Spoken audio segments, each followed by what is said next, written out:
September 15th, 1944, 0630 hours, Eindhoven, Netherlands. Field Marshal Bernard Law Montgomery stood in the command trailer, studying aerial reconnaissance photographs spread across a metal table. Outside, the rumble of Sherman tanks and the distant crack of artillery painted the dawn in smoke and steel. At 56 years old, Montgomery had spent 4 years perfecting the art of military chess. But this morning presented his most complex gambit yet. Operation Market Garden hung in the balance, with 35 Iwo-0 paratroopers dropped behind German lines, while 250 miles south, General George S. Patton's Third Army was screaming toward the Rhine, burning fuel Montgomery desperately needed. The mathematics were brutal and personal. Montgomery had to outmaneuver both Rommel's successor, Field Marshal Walter Model, and his own supposed ally, a man who viewed war as a sprint while Montgomery played it like a marathon.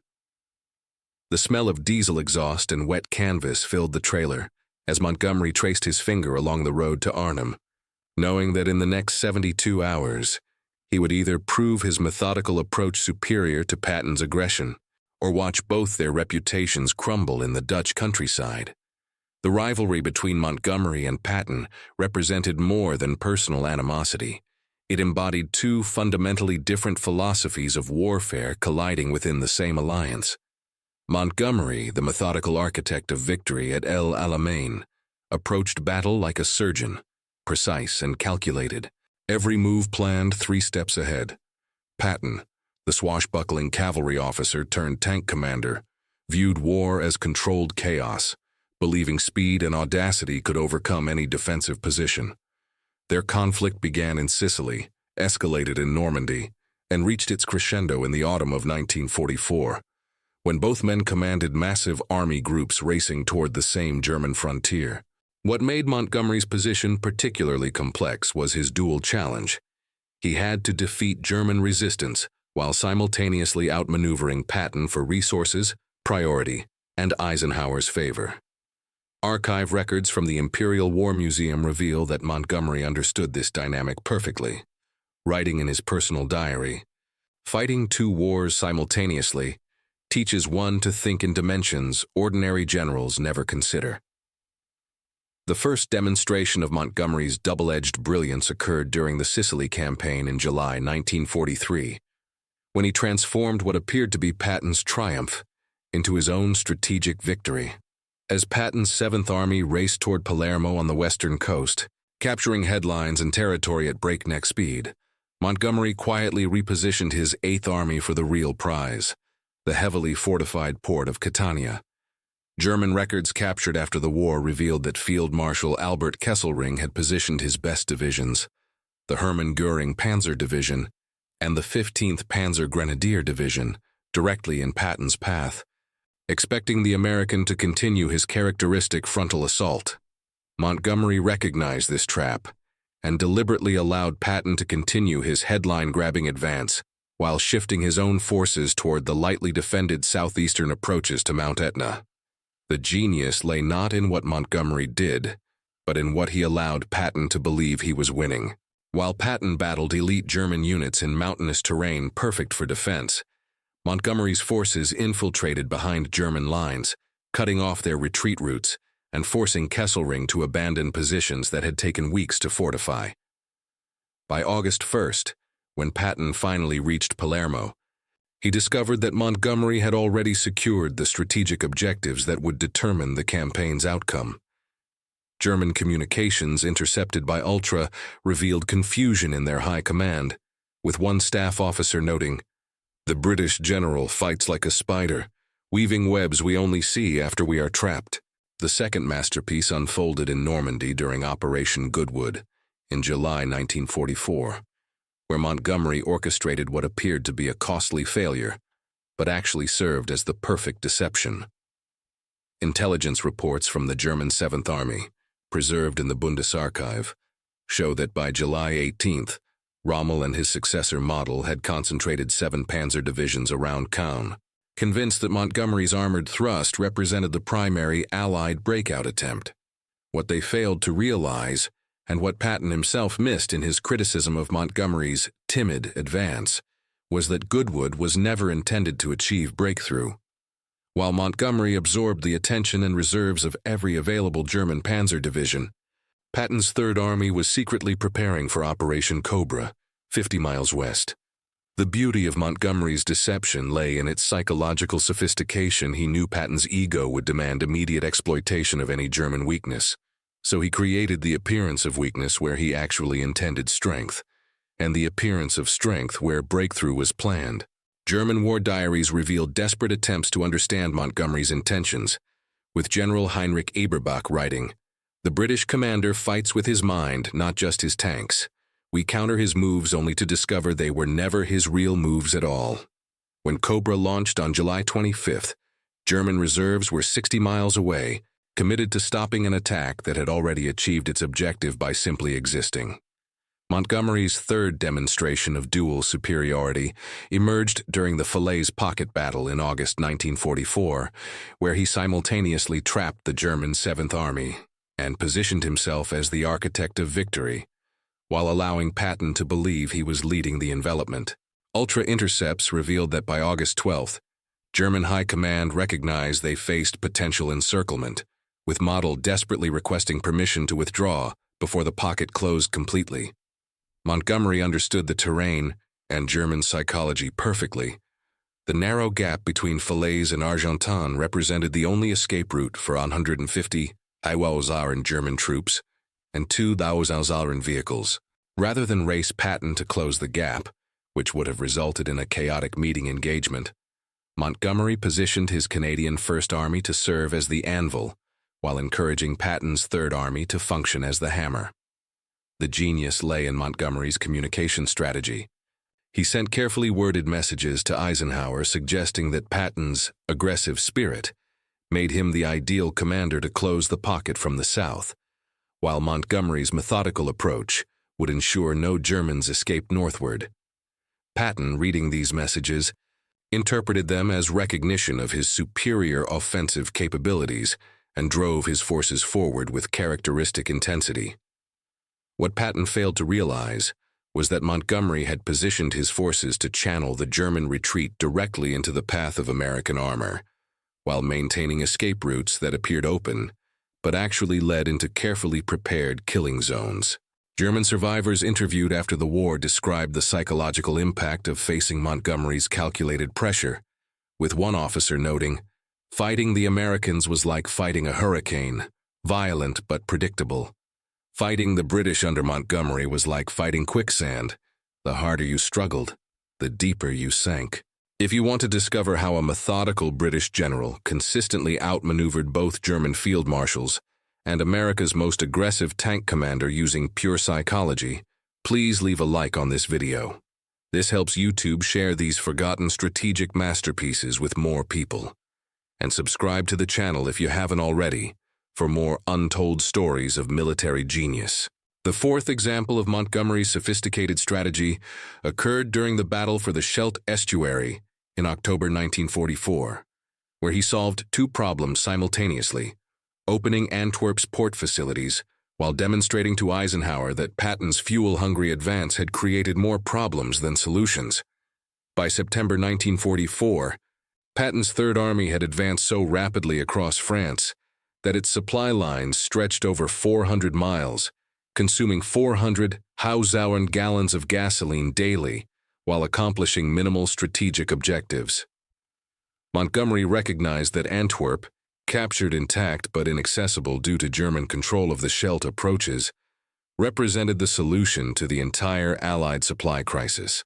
Rather than arguing directly with Eisenhower about priorities, Montgomery launched Operation Switchback, a complex amphibious assault that required the same specialized landing craft and naval support that Patton had been demanding for a Rhine crossing. German intelligence reports captured from Army Group B headquarters reveal that Model initially dismissed the Scheldt operations as a minor British diversion, expecting Montgomery to prioritize the direct route toward Germany that Patton was advocating. Montgomery's brilliance lay in demonstrating rather than arguing. While Patton's forces sat immobilized by fuel shortages, Montgomery's carefully coordinated assault cleared Walcheren Island, Bevelin Peninsula, and the Breskens Pocket, in 34 days of methodical operations. The psychological impact on German morale was devastating, as recorded in the diary of Lieutenant General Gustav von Zangen. The British commander does not simply attack, he solves problems. Each position we fortify becomes part of a larger pattern we cannot see until too late. When Antwerp's port opened on November 28, 1944, delivering 19,000 tons of supplies daily, Montgomery had proven that strategic thinking trumped tactical aggression, while positioning himself as the general who actually won the logistics war that Patton had merely complained about. The fifth demonstration occurred during the planning phase of Operation Market Garden itself, where Montgomery convinced Eisenhower to approve the largest airborne operation in history, while simultaneously ensuring that Patton's Third Army would be supporting rather than competing for resources. Archived documents from SHAEF headquarters reveal that by September 1, 1944, Patton had been lobbying intensively for a single concentrated thrust toward the Rhine, arguing that his momentum could carry Allied forces into Germany before winter. Montgomery's counterproposal appeared to embrace Patton's philosophy of bold action while actually implementing his own methodical approach on a massive scale. Market Garden called for 3 airborne divisions to seize bridges in Holland, while XXX Corps advanced 64 miles in 3 days, matching Patton's preferred pace but along a carefully selected route that favored Montgomery's systematic tactics. The psychological masterstroke lay in Montgomery's presentation. He framed Market Garden as proof that British forces could match American aggression while solving the problem that had stymied Patton: crossing water barriers under fire. German planning documents captured after Operation Veritable reveal that Army Group B expected any Allied airborne assault to focus on the Ruhr industrial area, not the narrow corridor through Holland. Montgomery understood that German defensive doctrine relied on interior lines and concentrated reserves, so he designed an operation that would force Model to spread his forces along a 60-mile front while preventing mutual support between isolated garrisons.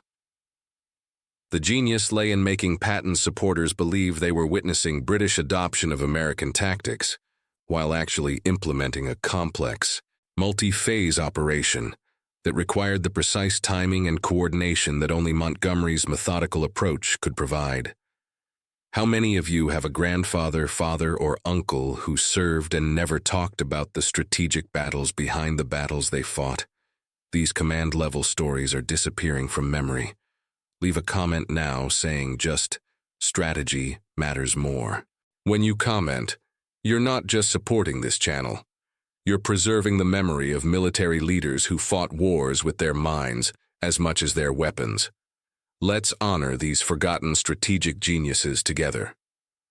Montgomery's sixth example of dual superiority emerged during the Ardennes crisis in December 1944, when he transformed Patton's famous rescue of Bastogne into a demonstration of British strategic thinking versus American tactical reaction.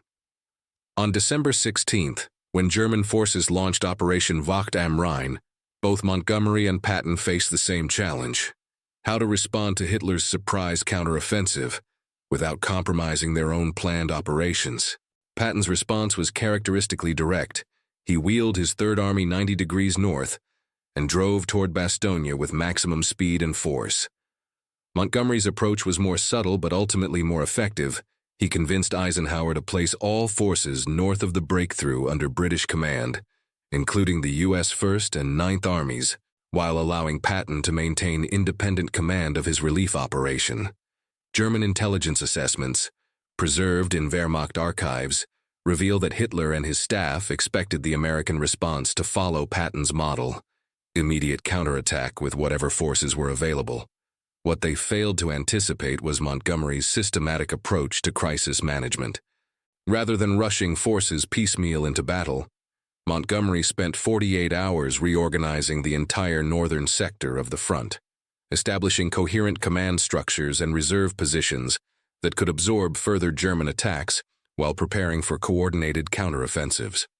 The psychological impact was evident in German radio intercepts, which revealed confusion about Allied command arrangements and concern that their surprise attack was being met with surprising organizational efficiency. While Patton's forces battled desperately to reach the 101st Airborne at Bastogne, Montgomery quietly positioned British and Canadian forces for Operation Veritable, the massive offensive that would eventually drive German forces back across the Rhine. The strategic result was that Patton received credit for the dramatic rescue of Bastogne, while Montgomery positioned Allied forces for sustained offensive operations that would characterize the final phase of the European War. The seventh and most sophisticated example of Montgomery's dual strategy occurred during the planning and execution of Operation Plunder, the Rhine crossing, that demonstrated how methodical preparation could achieve better results than improvisation, even when improvisation appeared to succeed first. On March 7, 1945, when elements of Patton's Third Army seized the Ludendorff Bridge at Remagen, American newspapers proclaimed it the breakthrough that would end the war. Montgomery's response revealed his understanding of both German psychology and inter-Allied politics. Rather than rushing to cross the Rhine at the first opportunity, he continued preparing for Plunder, a massive coordinated assault that would involve 250 Einsatzgruppen troops, 500 artillery pieces, and 3 Sauron aircraft. German staff studies captured after the surrender reveal that Kesselring and Model expected any British crossing attempt to follow the American model at Remagen, immediate exploitation of opportunity regardless of preparation level. Montgomery understood that hasty river crossings, even successful ones, created narrow salient vulnerable to counterattack and difficult to supply. His Rhine crossing strategy incorporated lessons learned from 4 years of amphibious operations, establishing multiple bridgeheads simultaneously, massive artillery preparation to suppress enemy response, and immediate construction of heavy bridges capable of supporting sustained operations. The psychological warfare aspect was equally sophisticated. Montgomery's methodical preparations convinced German commanders that the British crossing would come at a predictable time and place, allowing them to concentrate reserves accordingly.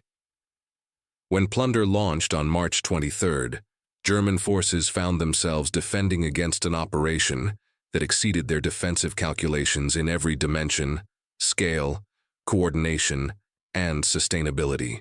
Wehrmacht communications revealed desperation in their high command, with one staff officer noting, "The Americans cross rivers like raiders, the British cross them like conquerors. We can defeat raiders, but conquerors bring their entire civilization with them." Within 48 hours, Montgomery's forces had established bridgeheads 20 miles deep and 30 miles wide, supported by permanent bridges and protected by 1,000 anti-aircraft guns that made German air attack virtually impossible. The post-war careers of Montgomery and Patton reflected the long-term validation of their different approaches to military leadership. Patton died in December 1945, just months after victory. His aggressive philosophy immortalized in popular memory, but never tested in the complexities of peacetime military organization. Montgomery, however, continued his methodical approach as chief of the Imperial General Staff, and later as NATO Deputy Supreme Commander, applying the same systematic thinking that had defeated German field marshals to the challenges of Cold War alliance management. His memoirs, published in 1958, revealed the sophisticated psychological understanding that had driven his wartime decision-making. Victory in modern war comes not from defeating the enemy, but from creating conditions where the enemy defeats himself by responding to situations you have designed, rather than situations that actually exist.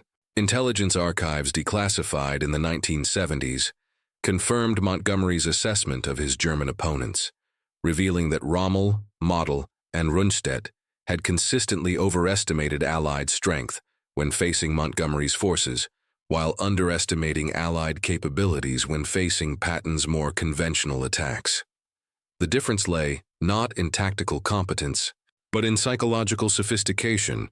Montgomery fought campaigns at the mental level, creating doubt and confusion in enemy decision-making processes, while Patton fought battles at the physical level, depending on speed and firepower to overcome resistance.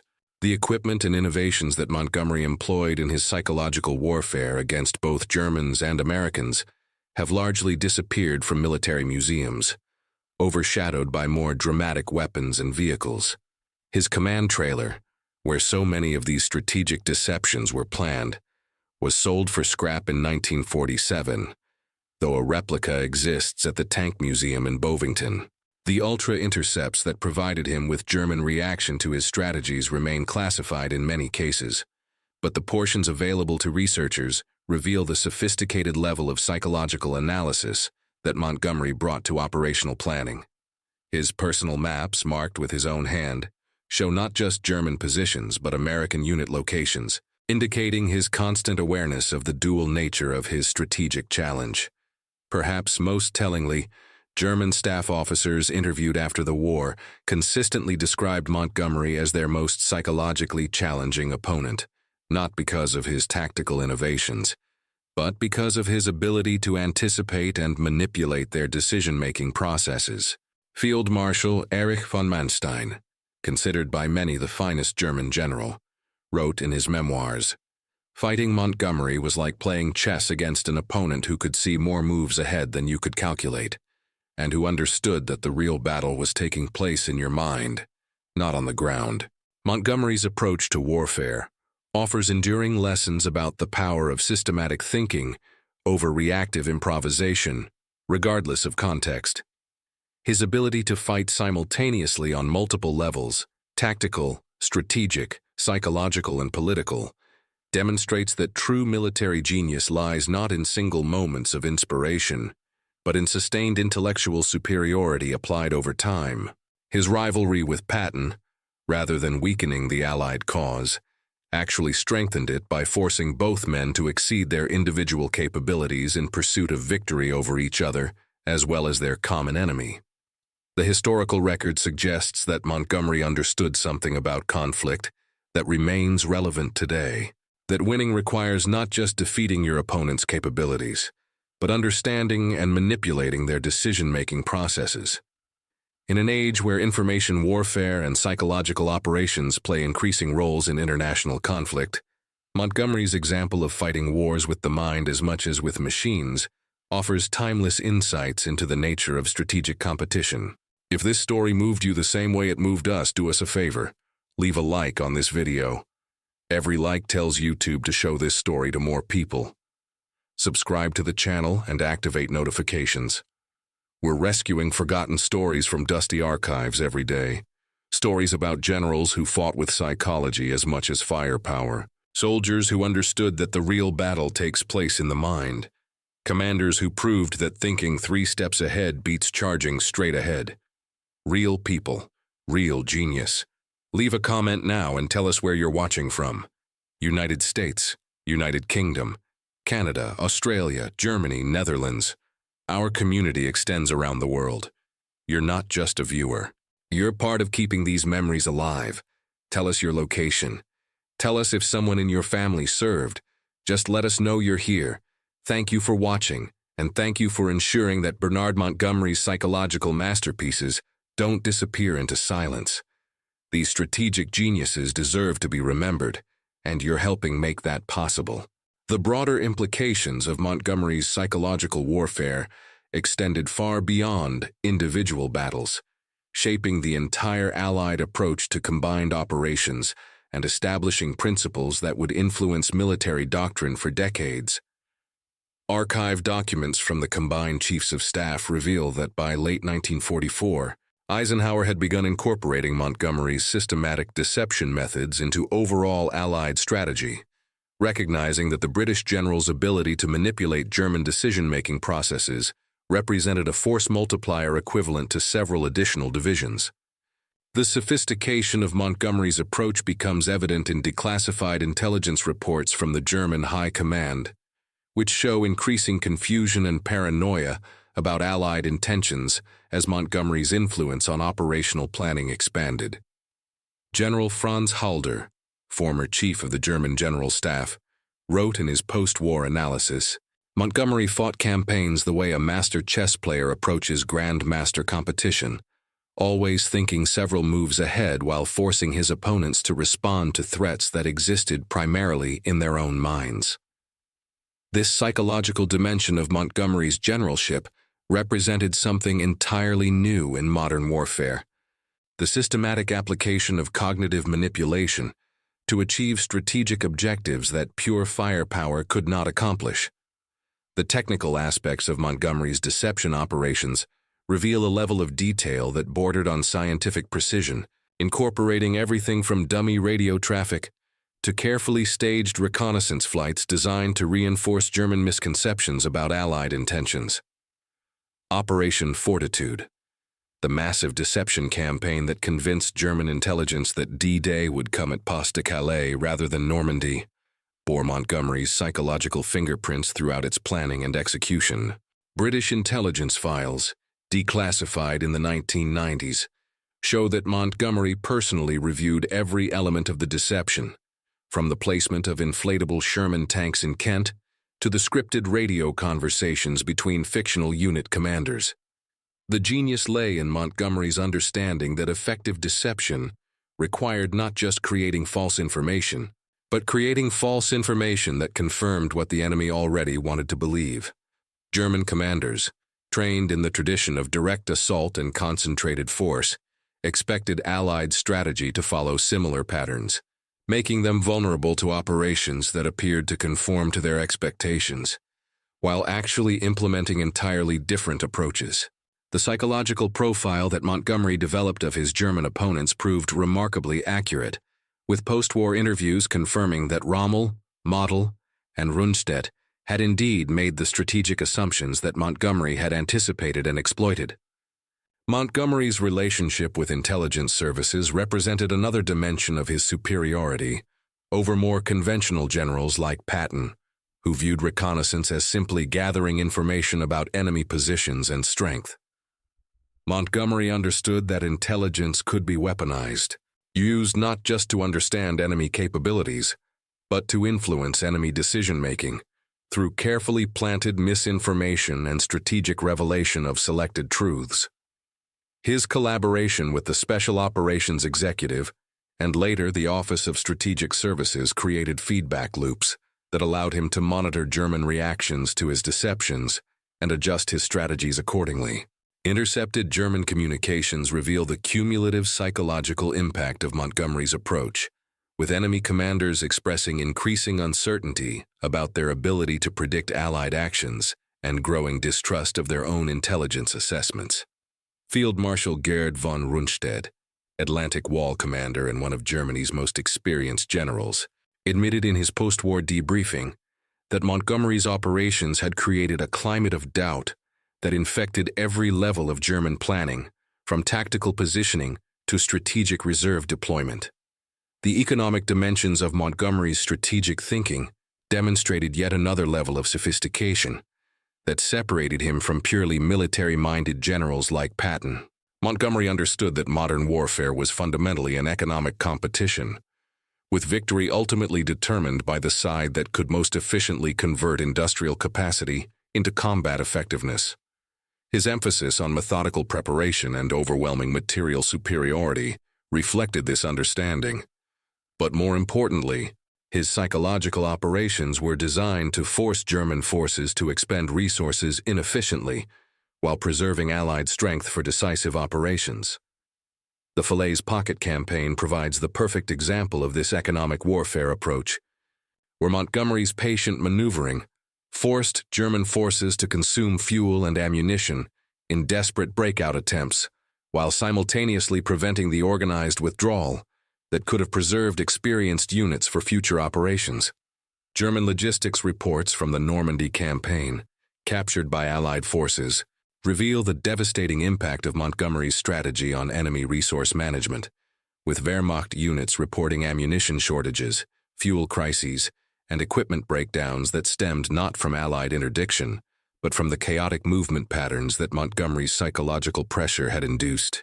The influence of Montgomery's methods on American military thinking proved more significant than the public rivalry with Patton might suggest, with many U.S. commanders quietly adopting Montgomery's systematic approach to operational planning while maintaining the aggressive rhetoric that American military culture demanded. General Omar Bradley, Patton's immediate superior and frequent critic, incorporated many of Montgomery's deception techniques into his own operations, recognizing their effectiveness while being careful not to publicly acknowledge their British origins. The U.S. Army's post-war development of psychological operations doctrine drew heavily on Montgomery's innovations, though this influence was rarely acknowledged in official histories that emphasized American military independence. Training manuals from the 1950s and 1960s reveal clear echoes of Montgomery's thinking about the psychological dimensions of warfare, with particular emphasis on the importance of understanding enemy decision-making processes and creating operational environments that would force opponents into disadvantageous responses.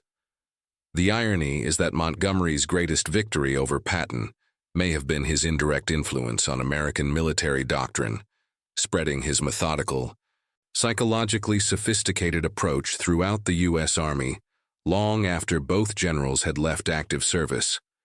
Montgomery's personal characteristics, often dismissed as arrogance or inflexibility by his critics, actually represented essential elements of his psychological warfare capabilities.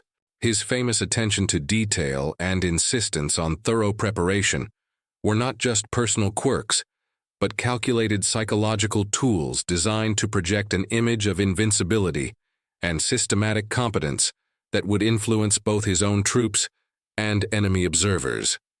German intelligence reports consistently described Montgomery's forces as thoroughly prepared and methodically organized, assessments that reflected not just material reality, but psychological impact that Montgomery had deliberately cultivated. His public persona, carefully managed through press relations and official communications, reinforced this impression of systematic superiority while concealing the flexibility and improvisation that actually characterized his operational methods.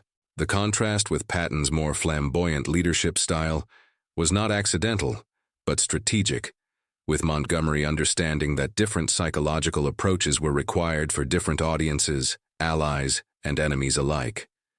His famous beret and simple uniform were props in an elaborate psychological performance designed to project confidence without arrogance, competence without flashiness, exactly the image required to maintain credibility with skeptical American allies, while intimidating German opponents who had learned to fear British systematic thoroughness. The technological innovations that emerged from Montgomery's systematic approach to warfare often received less attention than more dramatic weapon systems, but their cumulative impact proved revolutionary. His insistence on standardized procedures and equipment reliability led to improvements in radio communications, logistics coordination, and maintenance procedures that increased Allied combat effectiveness far beyond what raw firepower statistics might suggest. The Montgomery method of coordinating artillery support, developed during the North African campaign and refined in Northwest Europe, became the standard for all Allied forces and remained influential in NATO doctrine throughout the Cold War. German technical assessments captured after the war reveal grudging admiration for the systematic efficiency of Montgomery's operations, with particular emphasis on the reliability and predictability of British logistics and fire support that made defensive planning extremely difficult. The psychological impact of facing forces that performed exactly as expected, delivering precisely the capabilities that intelligence had predicted, proved more demoralizing than facing forces that exceeded expectations through individual heroism or technological surprise. The global influence of Montgomery's strategic thinking extended far beyond the European theater, influencing Allied operations in the Pacific and establishing precedents for military cooperation that shaped post-war alliance structures. His methods for coordinating multinational forces, managing competing national interests, and maintaining unified command structures became the foundation for NATO military doctrine and provided models for American military cooperation that proved essential during the Cold War. The systematic approach that had allowed Montgomery to outmaneuver both German field marshals and American rivals proved equally effective in managing the complex political military challenges of peacetime alliance leadership. His tenure as NATO's Deputy Supreme Commander demonstrated the long-term value of his methodical, psychologically sophisticated approach to leadership, establishing patterns of consultation and coordination that enabled effective military cooperation despite significant national differences in military culture and strategic priorities. The archival record suggests that Montgomery's influence on military thinking continued long after his active service ended, with his systematic approach to operational planning becoming the unofficial standard for British military education and significantly influencing American staff college curricula, despite the reluctance to acknowledge British contributions to American military doctrine. The psychological principles that had enabled Montgomery to defeat German generals and outmaneuver American rivals proved equally applicable to the challenges of deterrence and alliance management that characterized the Cold War military environment. His emphasis on understanding opponent psychology, creating strategic options through careful preparation, and achieving objectives through systematic pressure rather than dramatic gesture, became foundational elements of Western military strategy during the nuclear age, when the psychological dimensions of conflict assumed even greater importance than they had during conventional warfare.